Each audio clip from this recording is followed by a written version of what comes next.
Painted Cave renferme des bateaux de la mort désormais vides et les peintures anciennes sur une étroite bande de 30 mètres de long à l'arrière de la grotte. Il vaut mieux d'avoir des jumelles car beaucoup de ces personnages peints d'hématite rouge ressemblent à des gribouillages.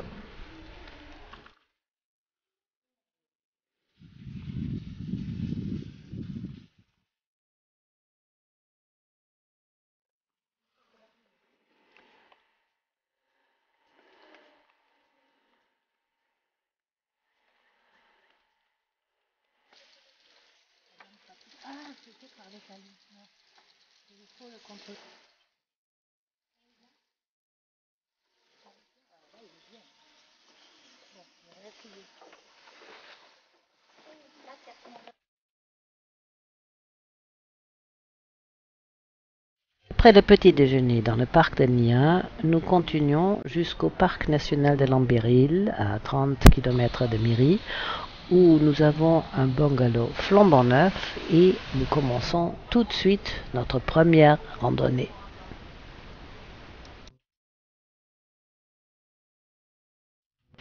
Lambérils est une destination de week-end prisée par les citadins de Miri qui viennent profiter de jolies cascades, de la piscine naturelle et des aires de pique-nique au bord du fleuve. Mais c'est très sportif car toutes les promenades grimpent énormément sans arrêt, donc une bonne baignade est bienvenue quand c'est possible.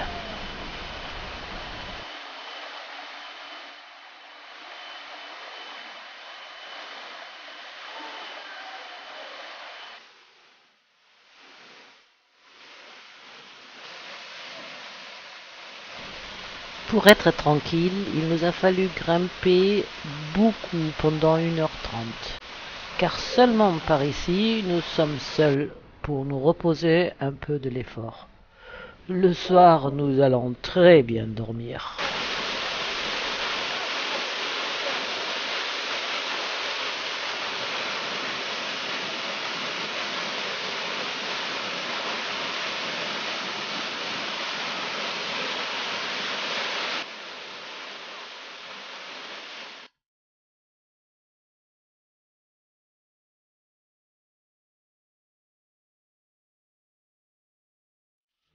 Petit déjeuner au resto du parc, puis nous continuons vers Miri où nous visitons le musée du pétrole pour la vue dominante sur les alentours de Miri. Même si c'est un peu brumeux, mais c'est la chaleur et le prochain déluge qui s'annonce.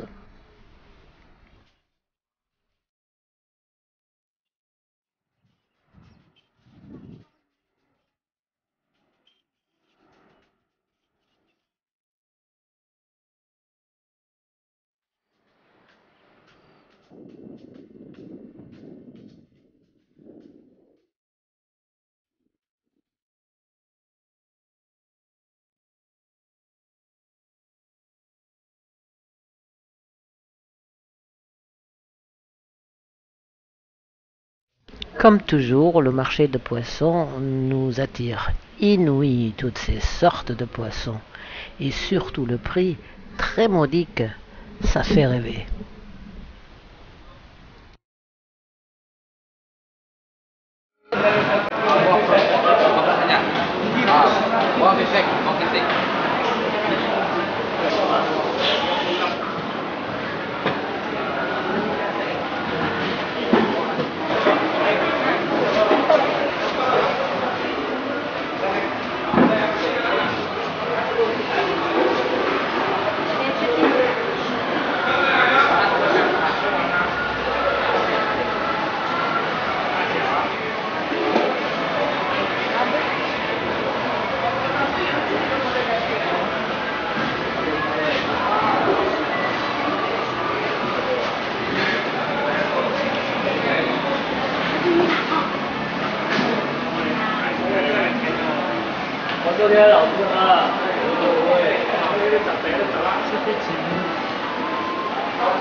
En passant devant la mosquée, nous allons dans le Tamambunga, un grand parc à fleurs en pleine ville, très bien entretenu et très propre, mais sans véritable ombre. Alors aussi très chaud, avec un bâtiment où nous pouvons admirer les peintres sur soie, une petite galerie qui espère que nous allons les recontacter. Ça va être difficile parce qu'on doit quand même encore beaucoup voyager.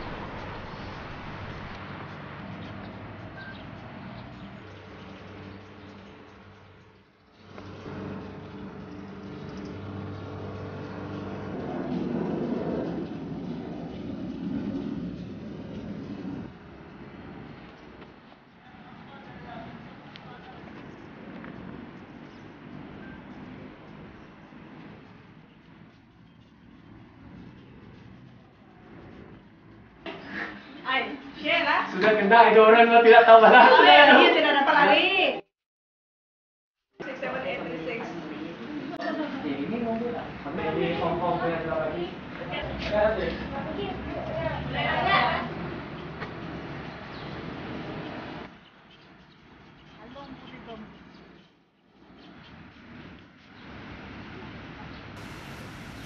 Le symbole de Miri, ce sont les hippocampes.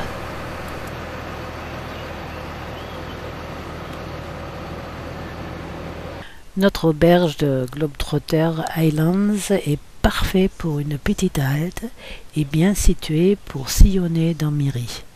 Assez près à l'aéroport, avec parking devant l'immeuble et pratique pour visiter les différents marchés à pied.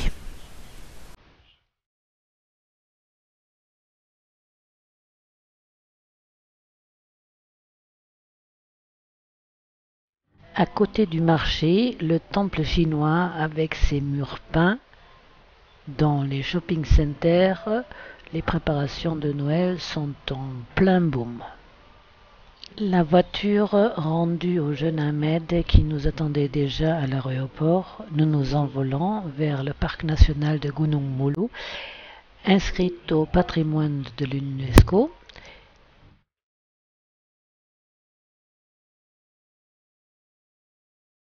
Nous avons une chambre spacieuse avec grande salle de bain juste à côté de la réception. La belle terrasse couverte qui sert aussi comme restaurant donne sur des pelouses bien entretenues, pourtant il pleut beaucoup ici. Parc de Mulu. Nous commençons tout de suite avec le Discovery Center pour nous mettre bien dans le bain. À 14 heures, nous avons notre première excursion guidée et partons sous la pluie pendant 3 kilomètres. La Deer Cave et la Lynx Cave, les grottes de 2160 mètres de long et profondes de 220 mètres, elles forment le couloir souterrain le plus large au monde. La Lynx Cave contient d'innombrables stalagmites et stalactites déchiquetées, ainsi que d'autres formations singulières. Après de fortes pluies, l'eau coule en cascade depuis des ouvertures dans la voûte. On entre par un versant de la montagne et après 30 minutes, on sort par le versant opposé. Une torche puissante est très utile pour les passages les plus sombres.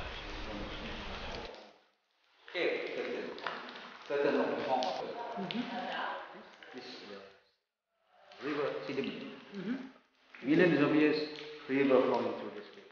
And this is a leg of the river Sidimuni.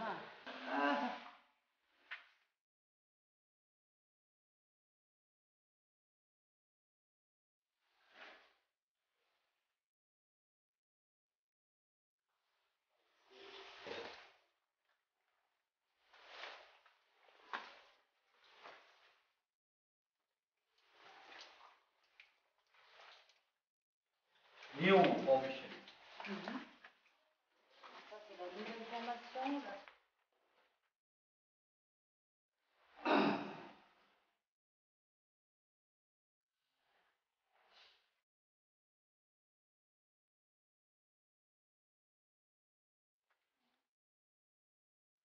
This is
La Deer Cave est une caverne béante à flanc de montagne d'une immensité difficilement concevable.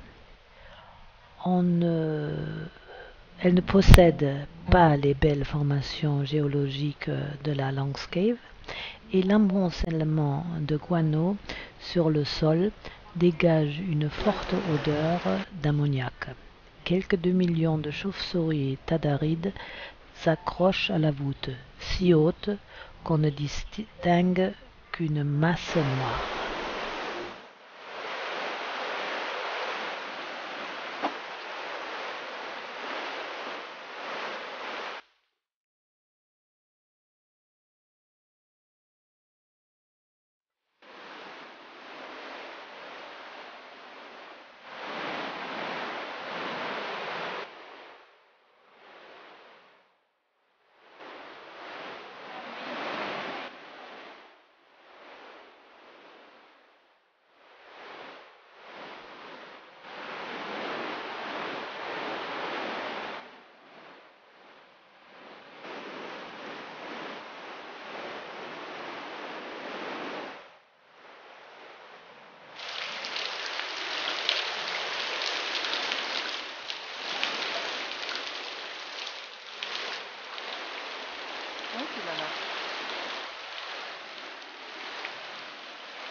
Puisqu'il pleut, nous ne voyons pas ce soir le départ des chauves-souris. Alors peut-être demain.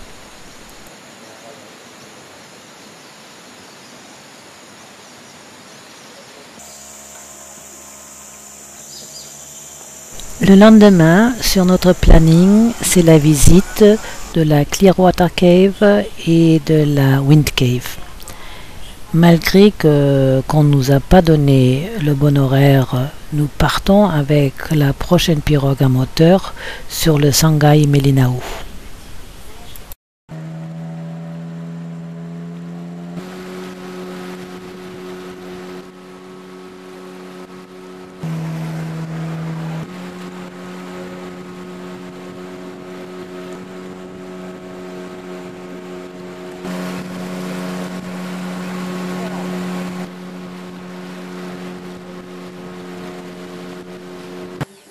Sur le chemin, nous arrêtons chez les Pennant nomades qui exposent leurs marchandises fabriquées sur place en espérant de vendre un peu. Nous sommes impressionnés par les femmes qui jouent de la flûte avec leur nez.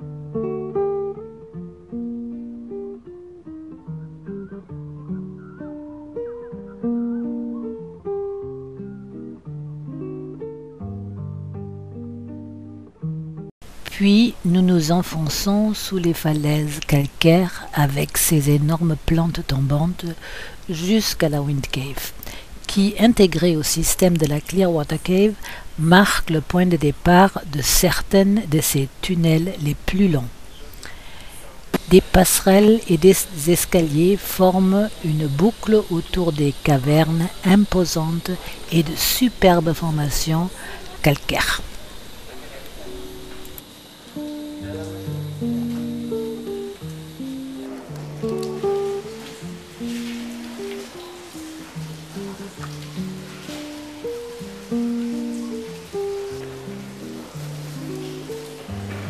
D'abord, il faut traverser la petite Moonmilk Cave, perchée au sommet d'une volée de marches en pierre escarpées.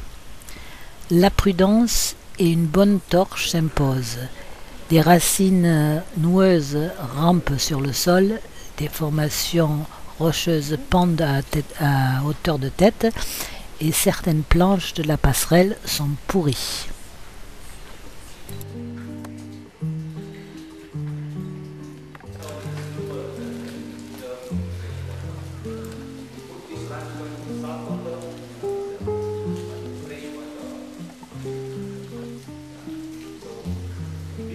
Après, la Wind's Cave impressionne par ses belles formations qui sont en plus bien mises en valeur de temps à autre avec un très beau système d'illumination. De toute façon, cette cave est en formation, ce que nous pouvons constater avec les colonnes en formation où nous passons. La Clearwater Cave mesure 51 km de long et 350 mètres de profondeur. C'est la 7e plus grande grotte du monde, mais seulement 60% sont pour le moment découverts. Elle doit son nom grotte de l'eau limpide à une rivière souterraine qui coule par une cheminée naturelle et forme une piscine d'eau cristalline près de l'entrée. Pour joindre l'entrée, il faut grimper un raid d'escalier de 200 marches à flanc de colline, ce qui fait presque sortir le cœur par la bouche, puis suivre une passerelle glissante par endroits. Nous découvrons la King Chambre et la Lady Chambre, une madone projetée par l'ombre d'une petite colonne. Après manger, notre guide Ismaël nous montre quelques bêtes bien camouflées. Nous pressons le pas pour arriver à pied sec pour notre skywalk, un pont suspendu 480 mètres le long qu'il faut passer sur 2 étroites planches. La pluie commence et heureusement, nous avons nos ponchos.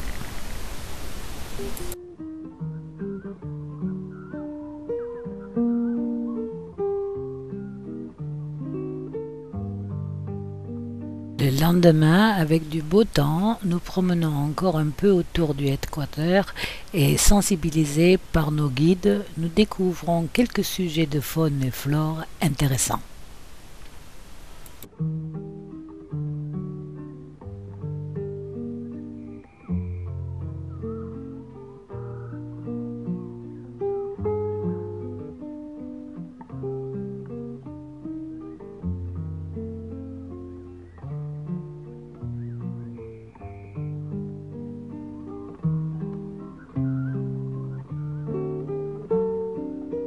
C'est le départ. Le taxi nous ramène à l'aéroport et nous repartons d'abord sur Miri avec juste une petite halte, puis vers Kota Kinabalu.